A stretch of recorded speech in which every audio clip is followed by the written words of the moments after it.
ஆண்டவராகிய இயேசு கிறிஸ்துவின் நாமத்தினாலே உங்களுக்கு வாழ்த்துக்களை தெரிவித்துக் கொள்கிறோம். இந்த நாளிலே இங்கு வந்து தேவனுடைய வார்த்தையை கேட்க வந்திருக்கிற உங்கள் யாவரையும் கர்த்தர் ஆசீர்வதிப்பாராக. இன்றைய நாளின் தியானத்திற்காய் எடுக்கப்பட்ட வசனம் யோவான் எழுதின புத்தகம் 16வது அதிகாரம் 33வது வசனம். என்னிடத்தில் உங்களுக்கு சமாதானம் உண்டாயிருக்கும் பொருட்டு இவைகளை உங்களுக்கு சொன்னேன். உலகத்தில் உங்களுக்கு உபத்திரவம் உண்டு, ஆனாலும் திடன் கொள்ளுங்கள், நான் உலகத்தை ஜெயித்தேன் என்றார். இயேசு பார்த்தீங்கன்னா கடைசி நாட்களில் சிலுவை மரணத்துக்கு முன்பாக போகும்பொழுது சீஷர்களை அழைத்து பலவிதமான காரியங்களை சொல்லி கொண்டு வருகிறார். பாருங்க, சாதாரணமாக கடைசி டைமில் இப்போ உங்கள் அப்பா அம்மா ஊருக்கு போகிறாங்கன்னு வச்சுக்கொள்ளுங்க, ரயில்வே ஸ்டேஷனில் கொண்டு போய் எல்லாம் ட்ராப் பண்ண போகிறாங்க. அப்போ அவங்க சொல்லுவாங்க, முக்கியமாக தான் சொல்லி பார்த்துக்கோ, உடம்பை பார்த்துக்கோ, அதை செஞ்சுக்கோ, இதை செஞ்சுக்கோ, கேர்ஃபுல்லாயிரு அப்படின்னு சொல்லி பல முக்கியமான ஆலோசனைகளையும் புத்திமதியிலையும் சொல்லுவாங்க. அது மாதிரி இயேசு கடைசி டைமில் இந்த பிரசங்கத்தை பண்ணுகிறார். கடைசி டைமில் இந்த சீஷர்கள்லாம் கூப்பிட்டு சிலுவை மரணத்திற்கு முன்பாக அவர் சந்திக்க போகிற மிக பெரிய ஒரு கொடிய தண்டனைக்கு முன்பாக இவைகளெல்லாம் சொல்கிறார். அவர் சொல்கிறாரு, என்னிடத்தில் உங்களுக்கு சமாதானம் உண்டாயிருக்கும் பொருட்டு இவைகளை உங்களுக்கு சொன்னேன். உலகத்தில் உங்களுக்கு உபத்திரம் உண்டு, ஆனாலும் திடன் கொள்ளுங்கள், நான் உலகத்தை ஜெயித்தேன். அற்புதமான வார்த்தைகள். இயேசு சொல்கிறாரு, உபத்திரம் இல்லாத வாழ்க்கை கிடையாது, வலி இல்லாத வாழ்க்கை கிடையாது, வலி நிறைந்த வாழ்க்கை. ஒருத்தர் கருணாநிதி கேட்டார்னா, முதலமைச்சராக இருந்தபோது அவர்கிட்ட போய் ஒருத்தர் கேட்டிருக்கார், ஐயா அந்த வாழ்க்கையை குறித்து நீங்கள் என்ன நினைக்கிறீங்க? அவர் சொன்னாராம், பட்டணத்தார்னு ஒருத்தர் பாடினார், இந்த உலக வாழ்க்கை ஒரு பெருங்காயம் அப்படின்னார். பெருங்காயம்னா பெரிய காயம்னு அர்த்தம். ரொம்ப வலி நிறைந்த வாழ்க்கை, பெருங்காயம். சாதாரணமாக ஒரு இடத்துல வலிக்கிற இடத்துல ஒரு சாதாரணமாக தொட்டால் வலிக்கும், அது காயப்பட்ட ஒரு ஆளை போயிட்டு லைட்டாக டச் பண்ணால் அந்த வலி ரொம்ப வேதனையாக இருக்கும், ரொம்ப மிகுந்த வலியை கொடுக்கும். அது மாதிரி இந்த உலக வாழ்க்கை ஒரு வலி நிறைந்த வாழ்க்கை, மனிதன் வலியோடு கூட வாழ்ந்து கொண்டிருக்கிறான் அப்படின்னு அவர் சொன்னார். அது ஒரு விதத்தில் உண்மைதான். பாருங்க, எங்கே பார்த்தாலும் வலி, எதை பார்த்தாலும் வலி, சரீரத்தில் வலி, மனசில் வலி, இன்னும் பல விதமான வலிகளை மனுஷன் தாங்கிக்கிட்டே வரணும். தாங்கி இந்த உலக வாழ்க்கையை கடக்கணும்னு அது நியமிக்கப்பட்டிருக்கிறது. அது உண்மைதான். இயேசு சொன்ன உபத்திரம் உண்டு. எப்பா உபத்திரம் உண்டு, உபத்திரம் இல்லாத ஒரு வாழ்க்கை அவர் சொல்லலை. உபத்திரம் வாழ்க்கை என்பது உபத்திரம் நிறைந்தது, போராட்டம் நிறைஞ்சது, குழப்பம் நிறைஞ்சது, எதிர்பாராத விபத்துகள் நிறைந்தது. ஒவ்வொரு காலகட்டத்திலையும் மனிதன் கடந்து போகும்போது சோர்ந்து போயிடறான். அவன் சொல்கிறான், ஏன் இப்படி ஆண்டவர் இப்படி பண்ணுறாரு, ஏன் இப்படி எனக்கு போராட்டத்தை வச்சிருக்கிறார், ஏன் எனக்கு மாத்திரம் இப்படி, நான் மாத்திரம் ஏன் இப்படி கஷ்டப்படணும் அப்படின்னு சொல்லி அவன் வேதனைப்படுகிறான், குழம்புகிறான், பலவிதமான குழப்பத்துக்குள்ளேயே அவன் போகிறான். ஆண்டவர் சொன்னார், உபத்திரம் இருக்குப்பா, பிரச்சனை இருக்குது, போராட்டம் இருக்குது, எல்லாம் இருக்குது, ஆனால் நான் ஜெயிச்சேன், நான் உலகத்தை ஜெயிச்சேன், திடன் கொள்ளுங்கள், நான் உலகத்தை ஜெயிச்சேன்னு சொல்கிறேன். இதெல்லாம் கவனிங்க. இந்த வார்த்தையினுடைய ஆழத்தோடு கூட ரொம்ப ஆச்சரியமான காரியங்களை இயேசு சொல்லுகிறார். எப்போ உபத்திரம் உண்டு, ஆனால் நான் உபத்திரம் ஜெயிச்சேன்னு சொல்கிறேன். உபத்திரவத்தை நான் மேற்கொண்டேன் என்று சொல்லுகிறான். அந்த வலியை நான் சந்தோஷமாக மாற்றினேன்னு சொல்கிறேன். அந்த வலி எனக்குள்ளே, இந்த வலி உபத்திரம் உண்டு, பிரச்சனை இருக்குது, அந்த நிமித்தம் நம்ம வியாகுலப்படுகிறோம், போராட்டத்துக்குள்ளே போகிறோம், பலவிதமான சூழ்நிலைக்குள்ளே போகிறோம். ஆனாலும் நீங்கள் பயப்படாதீங்க, நீங்கள் கலங்காதீங்க, திடன் கொள்ளுங்கள், டேக் ஹார்ட். உங்களுக்கு நீங்கள் இது பண்ணுங்க, உங்களை சரி பண்ணிங்க, நீங்கள் ஜெயிக்க போகிறீங்க. ஹல்லேலூயா. இன்னும் நிறைய பேருக்கு யோசிக்கிறீங்க, எங்கேயா ஜெயிச்சது, நான் எங்கேயா ஜெயிக்க போகிறேன், நானா ஜெயமா என் வாழ்க்கையில் பார்த்ததே கிடையாது. ஒரு சண்டே கிளாஸ், ஒரு சர்ச் மீட்டிங்கில் ஒரு அம்மாவுக்கு ஒரு சின்ன கப்பு கொடுத்தாங்க. அந்த கப்பு கொடுத்தா அந்த அம்மா வாங்கிட்டு வந்து ஒரே அழுகுது. அவர் சொல்றது, சின்ன வயசுல ஜெயிச்சு ஜெயமே கிடைச்ச கிடையாது, பாடத்தில் ஸ்கூலில் சேர்ந்துலேருந்து தோல்வி தான், தோல்வி தோல்வி தோல்வி தான், என் வாழ்க்கை முழுசும் தோல்வி தான். ஆனால் இந்த சின்ன டப்பா தான் கொடுத்தாங்க, என் மனசுக்கு அவ்வளோ சந்தோஷமாக இருக்குது, நான் எனக்கு ஜெயிச்சிட்ட மாதிரி ஒரு உணர்வை கொடுக்கறதுக்கு இதை கொடுத்தாங்க, ரொம்ப ஹாப்பியாக இருக்குது, நான் ரொம்ப சந்தோஷமாக இருக்கிறேன் அப்படின்னு அந்த அம்மா ஒரே சந்தோஷம். பாருங்க, மனுஷனுடைய அமைப்பு பார்த்தீங்கன்னா, மனுஷன் ஜெயிக்கணும், ஜெயம் பெற்றுக்கணும், ஜெயிக்கணுன்றதான் மனுஷனுடைய விருப்பமாக இருக்குது. ஒரு மனுஷன் ஜெயிச்சானா உற்சாகம் அடைகிறான், ஒரு மனுஷன் ஜெயிச்சானா அவன் சந்தோஷம் அடைகிறான். ஒரு மனுஷன் ஜெயிக்கிற மனுஷன் லைஃப்ல உற்சாகமா இருப்பான். நல்லா ஜெயிச்சுட்டே இருக்க மனுஷன்கிட்ட சொல்லுங்க, அவன் உற்சாகமா பேசுவான். ஆமாங்க, இதை செஞ்சேன், அதை செய்ய போறேன், இதை செஞ்சேன், நான் இப்படி செஞ்சேன், அது அப்படியே டெவலப் ஆயிடுச்சு, அப்படி ஆயிடுச்சு அப்படின்னு சொல்லிட்டு இந்த உலக வாழ்க்கையை வந்து அவன் ருசிப்பான். இது ஒரு அவனுடைய இந்த வாழ்க்கை, அவன் வாழ்கிற வாழ்க்கை, அவன் இருக்கிற வாழ்க்கை ருசிகரமா இருக்கும், அவனுக்கு ஹாப்பியா இருக்கும், அவனுக்கு அது ரொம்ப சந்தோஷமா இருக்கும். அதனால ஜெயம். ஆண்டவர் சொன்னா, என்னிடத்துல உனக்கு சமாதானம் இருக்கும் பொருட்டு, ஏன்பா என்கிட்ட உங்களுக்கு சமாதானம், உங்களுக்கு பெரிய சந்தோஷம் சமாதானம் இருக்கும். உபத்திரவத்தை பார்த்தோன்னா பயப்படாதீங்க, உபத்திரவத்தை பார்த்தோன்னா அப்படியே நிலகுலைஞ்சு போயிடாதீங்க, திடங்கொள்ளுங்கள். இந்த உபத்திரவத்தை ஒரு நாள் நீங்க மாற்ற போறீங்க, இந்த உபத்திரவத்தை நீங்க ஜெயிக்க போறீங்க. சோத்திரம். ஜெயிப்பீங்களா யோசிக்கிறீங்க, என்ன சொல்றாரு அப்படின்னு. இயேசு எப்படி ஜெயிச்சார்? இயேசு பாருங்க, சிலுவை மரணத்துக்குள்ள இந்த வார்த்தை எப்ப சொல்றார்? அந்த சிலுவை மரணத்துக்கு முன்பாய் சொல்லுகிறார். எப்ப அடிக்க போறதுக்கு முன்பாய் சொல்லுகிறார். எந்த மனுஷனும் இப்படிப்பட்ட அடி வாங்கியிருக்கவே முடியாது, எந்த மனுஷனும் இப்படிப்பட்ட உபத்திரவத்துக்குள்ள போயிருக்கவே முடியாது. அப்பேற்பட்ட தேவன் அவர் என்ன செய்யறாரு? அவரை அங்க கூட்டிட்டு போய் அடிக்கிறாங்க. அடிச்சா உங்களுக்கு எல்லாம் தெரியும், இயேசுடைய சிலுவை மரணம் உங்களுக்கு தெரியாத விஷயம் கிடையாது. பயங்கரமான மரணத்துக்கு அவர் சந்தித்தார், மரணத்தை ருசி பார்த்தார், தோல்வியை ருசி பார்த்தார். அவர் எந்த மனுஷனும் இந்த அளவு அவமானப்பட முடியாது, அந்த அளவு அவர் அவமானப்பட்டார். அந்த எல்லைக்கு ஒரு மனுஷனுடைய உபத்திரவத்தின் எல்லையினுடைய கடைசி காரியத்தை, அந்த ஒரு காரியத்தை அவர் ருசித்தார், மரணத்தை ருசி பார்த்தார். அப்போ அவரை அப்படி பீச்சு அடிச்சு கிடிச்சு எல்லாம் நினைச்சாங்க ஏசு தோத்து போயிட்டார், ஏசு அவ்வளோதான் முடிஞ்சு போச்சு, அவ்வளோதான் கதை முடிஞ்சிடுச்சு, அவர் அவ்வளோதான் இப்படிப்பட்டு இவர் அடிச்சு இப்படி இழுத்து, அது ஒரு ரோடில் அடிச்சு இழுத்துட்டு ரோமம் போர் சேருவல் எப்படி இருந்தவர், ஐயோ இப்படி அடி வாங்கின்னு சிலுவையை சுமந்து கொண்டு எல்லாரும் அடிக்க அங்கே போகிறாங்களே, காரி துப்புறாங்களே, அவர் தலையில் மாத்திரம் கொட்டுவாங்களாம். கொட்டுறதுக்கு என்ன சொல்கிறாங்க, 3 மணி நேரம் 600 சோல்ஜர்ஸ் கொட்டினாங்களாம் தலையில். எப்படி இருக்கும் பாருங்க, 600 சோல்ஜர்ஸ் நல்லா ஸ்ட்ராங்காக இருக்கிற ஆள், பவர்ஃபுல்லாக இருக்கிற ஆள், நறுக்குன்னு அவனுக்கு கொட்டினா எப்படி இருக்கும், நறுக்குன்னு கொட்டுக்கானு. 3 மணி நேரம் கொட்டினா, அதுவும் 600 பேர் கொட்டினா தலை என்னத்துக்கு ஆகுறது? ஏசு சொல்கிறார், உபத்திரம் உண்டு, ஆனால் நான் உலகத்தை ஜெயிச்சேன். என்ன மாதிரி வார்த்தைங்க இது? ஒரு மனுஷன் சொல்ல முடியுமா? எந்த ஒரு ஆளும் சொல்ல முடியுமா? என்ன திடகாத்திரமான வார்த்தை, என்ன அற்புதமான வார்த்தை, ஆச்சரியமாக இருக்குது. அவர் வார்த்தைகள்லாம் அவங்க யோசிக்கும் பொழுது அவர் கடந்து வந்த பாதைகள் சொல்லி அந்த சீஷர்களை தேற்றுகிற விதம், அவர்களை ஆற்றுகிற விதம், அவர்களை ஆறுதல் படுத்துகிற விதம், இந்த உலகத்தில் சத்தியத்தை அவர் எடுத்துரைக்கிற விதம் அலாதியானது. எந்த மனிதனும் எப்பேற்பட்ட தத்துவ ஞானி இப்படி சொல்லவே இல்லை. உலக வாழ்க்கை இப்படி தான், பெருங்காயம் சிறிய காயம் அப்படி தான் முடிஞ்சு போய்ட்டு சொல்லுவோம். ஆனால் அவர் சொல்கிறாரு, உன் காயத்தை ஆற்றுவேன் என்று சொல்லுகிற தேவன், உன் காயங்களை கட்டுவேன் என்று சொல்லுகிற ஒரு அற்புதமான தேவன் அவர். ஹல்லேலூயா. பாருங்க, இதுதான் இவங்க இன்னொரு இடத்துல நான் வாசிக்க முடியும். எம்மாவு சிஷ்யர்கள் அப்படி போயிட்டு இருக்கிறாங்க. அதை ஒரு வாசிப்போம். லூக்கா 24வது அதிகாரம் 17லேருந்து 25 வசனங்கள். அப்பொழுது அவர்களை நோக்கி, நீங்கள் துக்கமுள்ளவர்களாய் வழி நடந்து ஒருவருக்கொருவர் சொல்லிக் கொள்ளுகிற காரியங்கள் என்னவென்று கேட்டார். அவர்களில்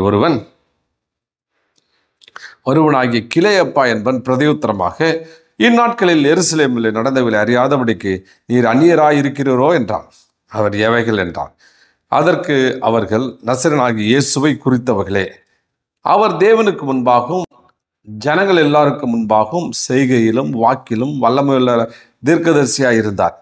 நம்முடைய பிரதான ஆசாரியரும் அதிகாரிகளும் அவரை மரண ஆக்கினைக்கு பிடித்து சிலுவையிலே அறைந்தார்கள். அவரோ இஸ்ரவேலை மீட்டு ரட்சிப்பார் என்று நாங்கள் நம்பியிருந்தோம். இவர்கள் சம்பவித்து இன்று 3 நாள் ஆகிறது. ஆனாலும் எங்கள் கூட்டை சேர்ந்த சில ஸ்திரீகள் அதிகாலமே கல்லீரிடத்தில் போய் அவருடைய சரீரத்தை காணாமல் திரும்பி வந்து, அவர் உயிரோடு இருக்கிறார் என்று சொன்ன தேவதூதர்களை தரிசித்தோம் என்று சொல்லி எங்களை பிரமிக்க பண்ணினார். அப்பொழுது எங்களிலே சிலர் கல்லறையிடத்துக்கு போய் ஸ்திரீகள் சொன்னபடியே கண்டார்கள், அவரையோ காணவில்லை என்றார்கள்.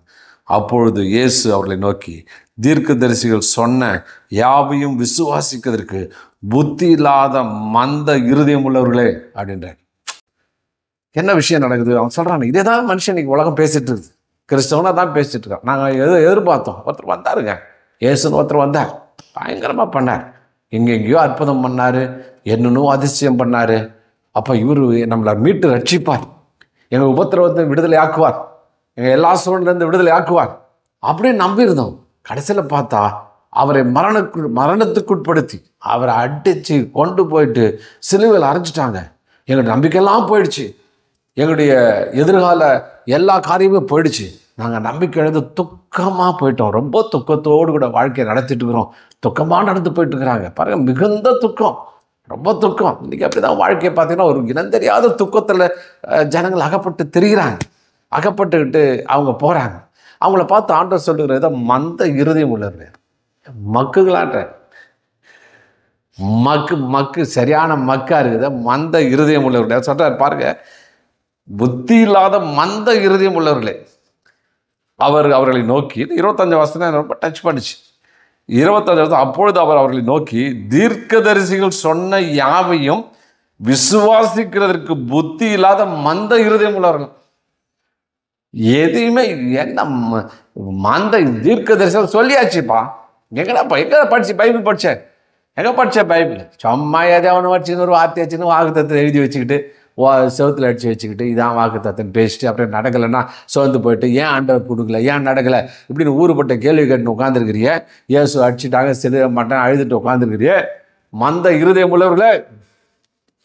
உங்களை சொல்லிங்க சோத்திரம். அப்படிப்பட்ட ஆட்களை சொல்கிறேன், மந்த இருதயம் உள்ளவர்களே, மந்தமான இருதயம் உள்ளவர்களே. அப்படின்னா என்னத்தை ஏன் துக்கம் உனக்கு இருக்குது, ஏன் துக்கப்படுற, ஏன் உபத்திரம், எதுக்கு உபத்திரம், என்னத்துக்கு உபத்திரம், இதே கேள்வி கட்டி எவ்வளோ நாள் தான் உட்காந்துருப்பேன். இதெல்லாம் நடக்கும் தான் ஏன் போட்டிருக்குது, இதான் பைபிள் இதெல்லாம் இருக்குன்னு சொல்லிட்டு தானே போட்டிருக்குது. நீ கைவிடப்படுவ, நீ கலங்கி நிற்ப, எவனாவத்த ஏதாவது பிரச்சனை பண்ணிட்டு தான் இருப்பான். அதை பார்த்து நீ ஏன் சோர்ந்து போகிற, ஏன் கலங்கி போகிற? உனக்கு என்னென்ன தீர்க்கதரிசிகள்லாம் படிக்கல, வேதத்தை படிக்கல, வேதத்தில் சொன்ன ஒரு ஆழ்ந்த சத்தியத்தை உனக்கு தெரியல, அதை பற்றி அறிந்து கொள்ளவே இல்லை. அதில் சொல்லப்படுது இதெல்லாம் நடக்கும், இதெல்லாம் அவன் செய்வான். நம்புற ஆள் கைவிடுவான், நம்புற ஆள் என்னென்னமோ செஞ்சு தான் செய்வான். பாரு இயேசு சொல்கிறான், அதுக்கு 32 வசனத்தில் என்னை தனியே விட்டு விடும் காலம் வரும். அந்த வசனத்தை வாசிக்கும் பொழுது அவர் சொல்கிறாரு பாருங்க, 32வது வசனம். இதோ நீங்கள் சிதறண்டு அவனவன் தன் இடத்துக்கு போய் என்னை தனியே விட்டு விடும் காலம் வரும், அது இப்பொழுது வந்திருக்கிறது. ஆனாலும் நான் தனித்திறேன், பிதா என்னுடனே கூட இருக்கிறார். ஏப்பா 12 பேர் அப்படியே ஒட்டி கூடவே இருக்கிறீங்களா? என்கிட்ட வாங்கி அப்பப்போ சாப்பாடு படம்லாம் கேட்டு காலையில் டிஃபன்லேருந்து ஒன்றும் ஒத்துக்கல. காலையில் உங்களுக்கு நல்ல இட்லி வடைலாம் வாங்கி கொடுத்தேன், மதியம் இது டீ டிஃபன்லாம் வாங்கி கொடுத்து, மத்தியானம் நல்ல சூப்பர் லஞ்சு. மீன்கள்லாம் பார்த்தீங்கன்னா வேண்டி மட்டும் எடுத்து கொடுத்தான்னு போட்டுருக்கு. எவ்வளோ மீனாக அவன் மீனாக சாப்பிட்டுருக்கான், அவ்வளோத்தையும் எடுத்து கொடுத்தாரு. சாயந்தரம் ஈவினிங் எல்லாத்தையும் கரெக்டாக கொடுத்தேன். எல்லாம் கூட இருக்கிறீங்க, ஒரு நாள் வரும் பிரச்சனை வரும், எல்லாம் விட்டுட்டு ஓடுருவீங்க, எல்லாம் ஓடுருவீங்க. ஓடனா நீங்கள் நான் நினைக்காதீங்க, விட்டுட்டு போயிட்டு நீங்கள் மனசு கஷ்டப்பட வேண்டாம். நான் தனித்திறேன், நான் தனியாக இல்லைப்பா, என் கூட ஒருத்தர் இருக்கிறார், என்னை பிரியாது இருக்கிற ஒருத்தர் இருக்கிறார், என் கூட எப்பவே இருப்பார், என்னை ஆறுதல் படுத்துகிற ஒருத்தர் இருக்கிறார், என் கண்ணீரை துடைக்கிற ஒருத்தர் இருக்கிறார், என்னை விட்டு விலகாத ஒரு தேவன் என் கூட இருக்கிறார், என்னை ஆச்சரியமான இடத்துல ஒருத்தர் இருக்காருப்பா, நான் பயப்பட மாட்டேன். யார் விட்டு போனாலும் எனக்கு பற்றி கவலை கிடையாது. யார் விட்டு போனாலும் அதுவும் மனுஷ இயல்பு.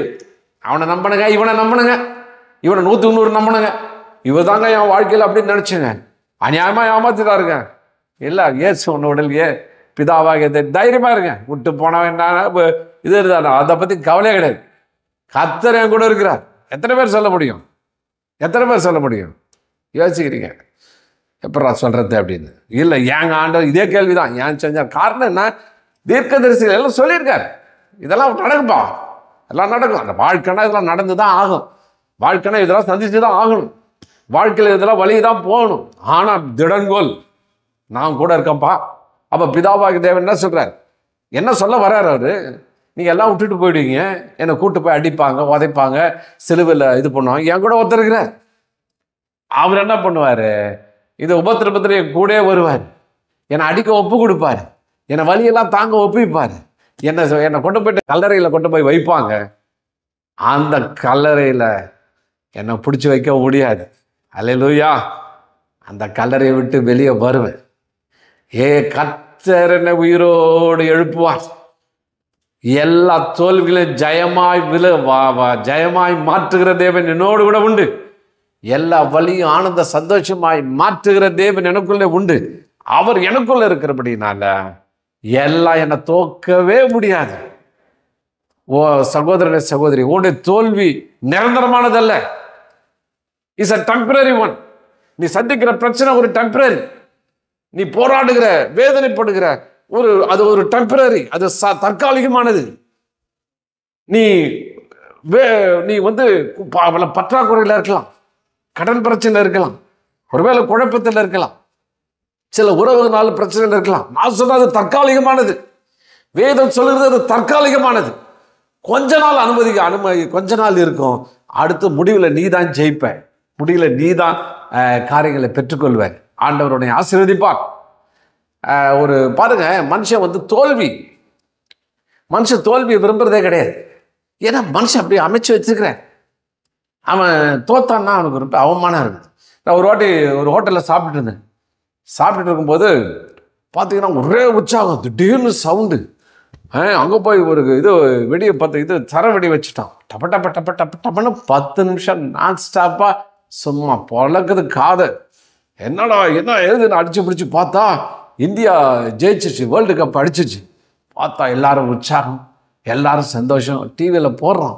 அப்படி பார்த்தா உற்சாகத்தின் மிகுதியில் இருக்கிறாங்க. அந்த உற்சாகத்தில் அந்த கேப்டனை தூக்கி நிறுத்துறாங்க. எல்லாம் தூக்கி அவன் கேப்டன் எல்லாரும் ஷோல்டர் மேலே உட்காரணும். கையில் பெரிய கப்பு, அந்த கப்பை எடுத்து முத்தம் கொடுக்குறான். முத்தம் கொடுத்தா கரகோஷம் எழும்புது. அப்படியே பயங்கரமான சத்தம், காதை பொழகுது. அப்படி உற்சாகம். அதில் அந்த கிரிக்கெட்டரை சொல்கிறான், நைட் எங்களால் தூங்கவே முடியாதுங்க, தூங்க முடியல, அவ்வளோ உற்சாகம், அவ்வளோ சந்தோஷம், எங்களுக்கு அவ்வளோ இன்பமாக இருக்குது, அவங்க அவ்வளோ நல்லா இருக்குது, அவ்வளோ வரவேற்பு. அங்கே இந்தியா ஏர்போர்ட்டுக்கு வந்தால் பெரிய பந்தோபஸ்து போட்டாங்க. ஏன்னா கிரிக்கெட்டு வராங்க, வரவேற்குது திரள் கூட்டம், ரசிகர்கள் அப்படியே பேனர் பிடிச்சிட்டு அதை பிடிச்சிட்டு நிற்கிறான். பிடிச்சி வந்தாக்க அதுக்கு போலீஸ் போட்டு பாதுகாப்பட்டு ஊர்வலம் போய் கரகோஷம். ஐயோ சொல்ல முடியாது, ஒரே சந்தோஷம்தான். இன்னும் அடுத்த பக்கம் யோசிச்சு பாருங்களேன். இன்னும் அடுத்த பக்கம் யோசிச்சு பாருங்க. ஒரு வேளை தோத்து போயிட்டோன்னு வச்சுங்க, சும்மா இருக்கிறாங்க, நம்ம தான் பார்க்குறோமே பேப்பரில். அவன் கண்டபடி திட்டு. இந்த திட்டு எங்க திட்டு கிடையாது, உங்க ஒரு திட்டு எங்க ஒரு திட்டு கிடையாது. அவ்வளவு திட்டு, பயங்கர திட்டு. கடன் வாங்கிட்டான், அதை வாங்கிட்டான், இதை வாங்கிட்டான். சில கிரிக்கெட்டர்ஸ் வீட்டில் கல் எடுத்து அடித்து கண்ணாடி கடலாம் உடச்சி அதிகரில் சில பேர் பார்த்தீங்கன்னா அழுகின முட்டை தக்காளி எல்லாம் அடித்து அவமானப்படுத்துவாங்க. ஒரு கிரிக்கெட்டர் இப்படி சொல்கிறாரு, அதே மாதிரி நாங்கள் தோற்று போனோன்னா அன்றைக்கே சூசைட் பண்ணிக்கலான்னு என்ன வந்துச்சு. அந்த தோல்விகளால் என்னால் தாங்கவே முடியல. நான் போயிட்டு எல்லார்கிட்டையும் ஐயோ கிரிக்கெட்டே விளையாடாதீங்க, இது வேணாம் அப்படின்னு சொல்லலாமா எனக்கு தோணுச்சு. இனி கிரிக்கெட்டே பாலே தொடக்கூடாது, பேட்டு பக்கம் வரக்கூடாதுன்னு அவ்வளோ பெரிய அவமானத்துக்குள்ளே போயிட்டாடு. அவங்களுக்கு பணம் இல்லையா, காசு இல்லையா, எல்லாம் எது இல்லையா, எல்லாம் இருக்குது. வீடு இருக்குது, எது இருக்குது, எல்லாம் இருக்குது. ஒன்று கூட இல்லை, எல்லாம் இருக்குது. ஆனால் ஜெயம் வேணும், வெற்றி வேணும், சுகம் எல்லாம் வேணும். வெற்றி பெற்றுக்கிட்டே இருக்கணும். 4 வருஷம் ஜெயிச்சுட்டா அதோட முடிஞ்சிச்சு இல்லை, அடுத்த வருஷமும் ஜெயிக்கணும். ஜெயிச்சுட்டே இருக்க. ஜெயத்தை ருசி பார்க்கறது மனிதனுடைய இயல்பு. அது தேவன் அதற்காகவே படைத்திருக்கா பாருங்க. ஜெயிக்கணும், மனுஷன் எல்லாவற்றிலும் ஜெயிக்கணும் அப்படின்னு விரும்புகிறார் பாருங்க. இயேசு அவர் தோல்வியுற்றவராய், அவர் அடிக்கப்பட்டவராய், கல்வாரி சிலுவையில் இறக்கப்பட்டு கல்வாரி சிலுவையில் வைத்த போது எல்லாம் அழுதாங்க, எல்லா சீசனும் அழுதாங்க. சீசனில் கூட தெரியல, அவங்களாம் நினைவு ஊர்ந்தாலும் தான் போட்டுது. என்னடா இப்போ சொல்லிருக்காரு, நமக்கு தான் கவனிக்கலையே, நம்ம சரியாக கேட்கலையே, நம்ம எங்கேயோ எதையோ யோசிச்சிருந்தோம், மத்தியான சாப்பாட்டை பற்றி யோசிச்சிருந்தோம், இதை யோசிக்க முட்டமே. அவர் நிரூபித்து காமித்தார். அவர் உயிரோடு எழுந்து பாருங்க. இந்த 2 எம்மாவது ஸ்டேஷனில் எல்லாத்தையும் படித்தா நேரம் போயிடும். கூட நான் நடந்து அவங்களோட கூட சேர்ந்துக்கிறேன். அவர் இன்டர்வியூ சொல்கிறார், ஒவ்வொன்றும் தீர்க்கதர் பழைய ஏற்பாட்டில் எதை எடுத்து சொல்கிறார். எப்பா இப்படி எழுதிருக்கியா, மனுஷன் மேசையாக வருவார், அடிபடுவார், இது பண்ணுவார், அவரை தோக்கடிக்கவே முடியாது. இயேசு கல்வாரியில் தொங்கட்டாக தோத்துட்டான்னு கிடையாதுயா, அவர் ஜெயிச்சுட்டார். சொன்னபடியே உயிர்த்தெழுந்தார். ஆமென். அவர் சொன்னபடியே உயிர்த்தெழுந்தார். அவர் அப்படியே பாருங்க, அவ போறா, மரியாள் பார்க்குறான். இயேசுவை அடிக்கப்பட்ட இயேசுவை பார்த்துட்டு அவர் உயிரோடு எழுந்தா காயங்கன்னா ஒன்றுமே காணும், சும்மா ஃப்ரெஷ்ஷாக இருக்கிறார்.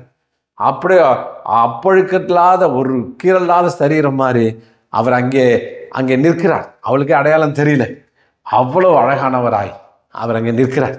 பாருங்க, அவ்வளோத்தையும் சரி பண்ணிட்டார்.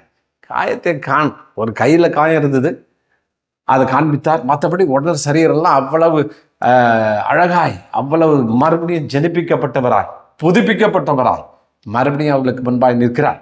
அப்போ அப்பேற்பட்ட தேவன் அவர் சொல்கிறாரு, எப்பா நான் இப்படி தானே தோத்துருவேன், உபத்திரம் இருக்குது, பிரச்சனை இருக்குது, போராட்டம் இருக்குது, ஆனால் அதோடு கிடையாது, உனக்கு ஒரு ஜெயம் உண்டு. நிறைய பேர் கிறிஸ்துவ வாழ்க்கை என்ன சொல்கிறாங்க, தோத்து போன வாழ்க்கை மாதிரி பேசிட்டு இருக்காங்க. பாடுபட்டுக்கிட்டே இருப்பாங்க. அப்போ இல்லையா, நீ பாடுபட்டுட்டு தான் இருப்ப, உண்மைதான், உபத்திரவப்படுவ, ஆனால் எல்லாவற்றையும் ஆண்டவர் மாற்றுவார். நீ ஜெயித்து எழும்ப, நீ ஜெயத்தை பெற்றுக்கொள்வ, நீ நல்லதை பெற்றுக்கொள்வ, நீ கிருபையை பெற்றுக்கொள்வ. ஆண்டவர் அங்கே சொல்லுகிறார். இன்னொரு வசனம் வாசிப்போம். 1 யோவான் 2:13 பிதாக்களை ஆதி முதலாய் இருக்கிறவரை நீங்கள் அறிந்திருக்கிறதுனால் உங்களுக்கு எழுதுகிறேன், வாலிபரே ஜெயித்ததினால் உங்களுக்கு எழுதுகிறேன், பிள்ளைகளே நீங்கள் பிதாவை அறிந்திருக்கிறதுனால் உங்களுக்கு எழுதுகிறேன். பிதாக்களே ஆதி முதல் இருக்கிறவரை நீங்கள் அறிந்திருக்கிறதுனால் உங்களுக்கு எழுதுகிறேன், வாலிபரே நீங்கள் பலவான்களாக இருக்கிற நிமித்தம் தேவ வசனம் நிலைநிற்கிறதுனாலும் நீங்கள் பொல்லாங்கனை ஜெயித்ததினாலும் உங்களுக்கு எழுதியிருக்கிறேன் அப்படி போட்டிருக்குது. இப்போ ஆண்டவர் எப்படி நான் உலகத்தை ஜெயித்தேன் என்று ஆண்டவர் சொல்லுகிறார்.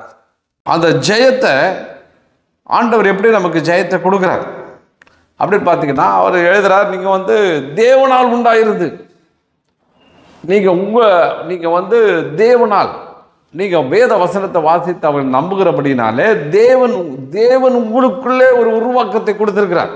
நீங்கள் உருவாகி இருக்கிறீர்கள், நீங்கள் மறுபடியும் சிருஷ்டிக்கப்பட்டிருக்கிறீர்கள். நல்லா கவனிங்க. இயேசு ஆண்டவராகிய கர்த்தர் முதல்ல சிருஷ்டித்தார். சத்துரு உள்ள வந்ததுனால அவன் தன்னுடைய தேவ சாயலை இழந்து போயிட்டான், தேவனுடைய வல்லமை இழந்து போயிட்டான், தேவன் கொடுத்த கிருபைகள்லாம் அவனை விட்டு போயிடுச்சு. இப்ப ஆண்டவர் என்ன பண்ண, திரும்ப கிறிஸ்து கல்வாரி சிலுவையின் மூலமாய் ரத்தம் சேர்ந்ததால் திரும்ப உங்களுக்குள்ள வருகிறார். தேவன் மறுபடியும் உங்களை உண்டாக்குகிறார், மறுபடியும் உங்களை சிருஷ்டிக்கிறார், மறுபடியும் உங்களை புதிய மனிதனாக அவதரிக்கப்படி செய்கிறார், ஒரு புதிய காரியத்தை உருவாக்கி இருக்கிறார். நீங்க உண்டாயிருக்கிறீர்கள், நீங்கள் பலவான்களாக இருக்கிறதுனாலும் தேவ வசனம் உங்களுக்குள் நிலைத்திருக்கிறதுனாலும் நீங்கள் பொல்லாங்கனை ஜெயித்ததினாலும் உங்களுக்கு எழுதுகிறேன். எப்படி அழகா சொல்றார் பாருங்க. உங்களை மறுபடியும் கிரியேட் பண்றார். உங்களை வந்து மறுபடியும் திருப்பி ஜெனிப்பிக்கிறார். அது என்னன்னா அந்த அது அந்த அந்த தேவ வல்லமை வந்து உங்களுக்குள்ளே ஒரு வல்லமை, உங்களுக்குள்ளே ஒரு உருவாக்குதலை கட்டளையிட்டிருக்கிறேன். விட்டுட்டு நீங்கள் அப்படியே பலவனாக மாறுறீங்க. வெளியில் பார்த்தா வீக்காக தான் இருக்கிறீங்க, ஆனால் உள்ளுக்குள்ளே நீங்கள் பலவானாக மாறுறீங்க. எந்த அளவுக்கு பலன்னா,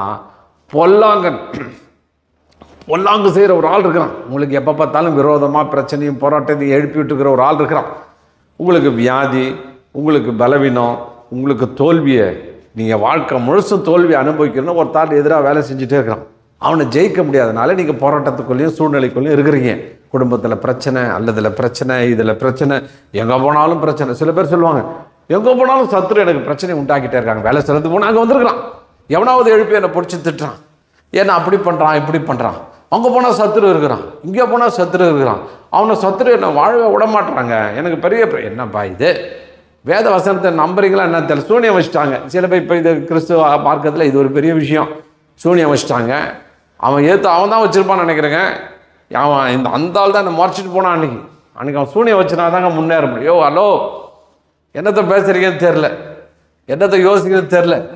இதை தான் சொல்லணும். தீர்க்கதரிசிகள் சொன்னதை வந்து கேட்டு மந்த இருதயம் உள்ளவர்களே, நான் ஜெயிச்சிட்டேன்ப்பா, மரணத்தையே ஜெயிச்சிட்டேன். அப்போ மரணத்தை சொன்ன பிசாசு மரணத்துக்கு அதிபதி. மரணத்தை ஜெயிச்சா என்ன அர்த்தம்? பிசாசு ஒன்றும் இல்லாமல் ஆக்கியாச்சு, அவனை ஜெயிச்சாச்சு. அவனை எல்லா விரோதத்தை முன்னால் ஜெயிக்க முடியாது எந்த விஷயம் இல்லவே இல்லைன்னு சொல்ல வர்றார். எதுவுமே இல்லைப்பா. பிசாசு அடிக்கிறது சாதாரண விஷயம். அவன் பலவான் போட்டுருக்குது, அந்த பலவானே நீ அடிச்சிடுற. Your champion. யோவேல சொல்கிறாரு ஆண்டவர், நீங்கள் பலவீனர் அல்ல, நீங்கள் பலவான் அப்படின்றார். ஏன் பலவான் அப்படின்னா, அதில் பார்த்தீங்கன்னா சாம்பியன் போட்டுருது, வேலன் போட்டுருது, வீரன் போட்டுருது. சாம்பியன் எப்போ ஒரு ஆள் அடித்து நீங்கள் மேலே வந்தால் தான் சாம்பியன். அப்போ சாம்பியன் ஆகலை ஒன்று ஆளை மாற்றுறாரு, மாற்றி வச்சுருக்கிறார். சும்மா உபத்திரம், சின்ன சின்ன பிரச்சனைலாம் கொஞ்ச நாள் தான், அதெல்லாம் அடித்து ஜெயிக்க போகிறீங்க. எத்தனை பேர் விசுவாசிக்கிறீங்க உங்களை ஜெயிக்க போகிறீங்க? அல்லேலூயா, நிச்சயமாக ஜெயிக்க போகிறீங்க. நீங்கள் அடித்து எவ்வளோ பிரச்சனையும் சூழ்நிலையை நீங்கள் ஜெயிக்க முடியும்னு ஆண்டவர் சொல்கிறார். வாலிப வயசில் பிசாசு ஜெயிக்கிறது ரொம்ப கஷ்டம். வாலிபெல்லாம் பார்த்தீங்கன்னா இச்சைகளுக்கும் போராட்டத்துக்கும் பிரச்சனைகளையும் பல விதமான சூழ்நிலைக்குள்ளே போயிட்டு வாலிபனா இல்லை. ஆனால் ஒரு நாள் இயேசுவை அறிந்து கொண்டானால், இயேசுடைய வல்லமையை அவன் பெற்றுக்கொள்வானால், தேவனுடைய அபிஷேகத்தை பெற்றுக்கொள்வானால், அவன் மறுபடியும் எழுந்து நிற்பான். அவன் பொல்லாங்கனை ஜெயிச்சிடுவான். பொல்லாங்க அவன்கிட்ட தோற்று போயிடுவான். பொல்லாங்க வந்து உனக்கு வாழ்க்கையில் என்னென்ன கெடுதல் நினச்சானோ அதெல்லாம் அடித்து நீ தூக்கி போட்டு தேவனுடைய நாமத்தினாலே நீ வெற்றி சிறப்பாய். அதனால் ஆண்டவர் சொல்ல, திடன் கொள்ளுங்கள், உற்சாகப்பட சேரம், சந்தோஷப்படுங்க. இந்த பிரச்சனையை ஜெயிக்கவே போறீங்க. எந்த பிரச்சனை உங்களுக்கு தான் தெரியும். நீங்கள் சந்திச்சு வரீங்களே ஒரு பிரச்சனை, வேதனை அனுபவிச்சுட்டு வரீங்களே, வலியை அனுபவிக்கிறீங்களே, தூக்கம் வரல பிரதர், தூங்கவே முடியல, ஏன்னா அவ்வளோ வலியாக இருக்குது. அந்த வலியை நீங்கள் ஜெயிக்க போகிறீங்க. சத்துரு அந்த வலியை கொண்டு வருகிறான், பிசாசு அந்த வலியை கொண்டு வருகிறான். ஆண்டவர் சொன்னார், சர்ப்பங்களையும் தேல்களையும் மிதிப்பீர்கள். தேல்னா என்ன? வலியை உண்டாக்குறது. தேல் கொட்டினா அவ்வளோ வலி இருக்குமா. அந்த வலியில் நிறைய பேர் செத்தே போயிருக்காங்க. சில பேர் சூசைட் பண்ணி செத்துறான். அந்த வலி தாங்க முடியல, அவ்வளோ மோசமான வலி. இருதயத்தினுடைய அந்த வலி பயங்கரமான வலி, அது ஒரு பெரிய வலி. ஆண்டவர் சொல்கிறாரு, அதை மிதிக்க போகிறையா, அந்த வலியை ஜெயிக்க போகிறேன். அந்த வலி உனக்கு ஒன்றும் பண்ண முடியாது, எதுவும் ஒன்று செய்ய முடியாது. கர்த்தர் உனக்கு உதவி செய்கிறார், உனக்கு பலனை தருகிறார், கிருபையை தருகிறார். அவர் ஏன்னா நீ தேவனால் உண்டாயிருக்கிற. ஆமென். தேவனால் உண்டாயிருக்கிற, தேவ வல்லமையினால் உண்டாயிருக்கிற. தேவன் உனக்குள்ளே உள்ளான மனுஷனை பலப்படுத்தி நிறுத்தி இருக்கிறார். பார்த்துக்கலாம், சந்திச்சுக்கலாம். இதை நான் ஜெயிப்பேன்ற ஒரு விசுவாசத்தை கூட சந்திக்கிறேன். இது அந்த தற்காலிகமான பிரச்சனையை ஆண்டவர் தூக்கி போட்டு நிரந்தர ஒரு தீர்வை வாழ்க்கையில் ஏற்படுத்துவார், சமாதானத்தை ஏற்படுத்துவார். அதனால தான் ஆண்டவர் சொன்னார், உபத்திரம் இருக்குப்பா, நான் ஜெயிச்சிட்டேன். உன்னை விட அதிகமாக 1000 மடங்கு அதிகமான பிரச்சனையை சந்தித்து நான் ஜெயிச்சது போல, நான் வெளியே வந்தது போல, உபத்திரத்தின் குகையிலேருந்து வெளியே வந்தது போல நீ வெளியே வருவேன். தைரியமாயிரு. ஆனால் அந்த பிரச்சனையை பார்த்து கலங்கிடாத. விசுவாசம் உனக்குள்ளே இருக்குமானால் அது ஜெயிப்ப அப்படின்னு ஆண்டவர் சொல்கிறார். அதனால் வலியோடு, வேதனையோடு, உபத்திரவத்தோடு, பலவித குழப்பத்தோடு, இதுக்கு என்னதான் தீர்வுன்று எண்ணங்களோடு கூட சில பேர் பலவித கேள்வியோடு, ஏன் எனக்கு நடக்குது, ஏன் இப்படிப்பட்ட சூழ்நிலை ஆண்டவர் வச்சுட்டார், ஏன் இப்படி போராட்டத்தையும் வாழ்க்கையில் வரவிட்டார் அப்படின்னு யோசிச்சுட்டு இருக்கிறியா? கவலைப்படாது. கர்த்தராகிய தேவன் உன்னை ரட்சிக்க போகிறார், உன்னை உயர்த்த போகிறார். அது கண்டு ஒரு நாள் நீ சந்தோஷப்படுவ. நீ ஜெயிக்க போகிற. நீ ஜெயிக்கும்படி தேவனுடைய தெரிந்தெடு. நீ தோக்கும்படி அழுவும்படி உன்னை தெரிந்தெடுக்கல, உன்னை ஜெயிக்கும்படி அவர் தெரிந்தெடுத்திருக்கிறார். என்னிடத்தில் சமாதானம் உண்டாயிருக்கு. எப்போ நீ சமாதானமாக இருக்கணும் தான் தேவதிஷ்டம். எப்போ சமாதானம் இருப்பேன்? ஜெயிச்சாதான் சமாதானம் இருப்பேன். அப்போ அந்த ஜெயிக்கக்கூடிய கிருபைகளை தேவன் உன்னை கொடுத்து, வல்லமையை கொடுத்து, உன்னை ஆசீர்வதித்து உன்னை மேலோங்க பண்ண போகிறார். பயப்படாதே, கலங்காதே. கர்த்தர் உன்னோடு கூட இருந்து உன்னை பலப்படுத்தி பாதுகாப்பாராக. ஆமென்.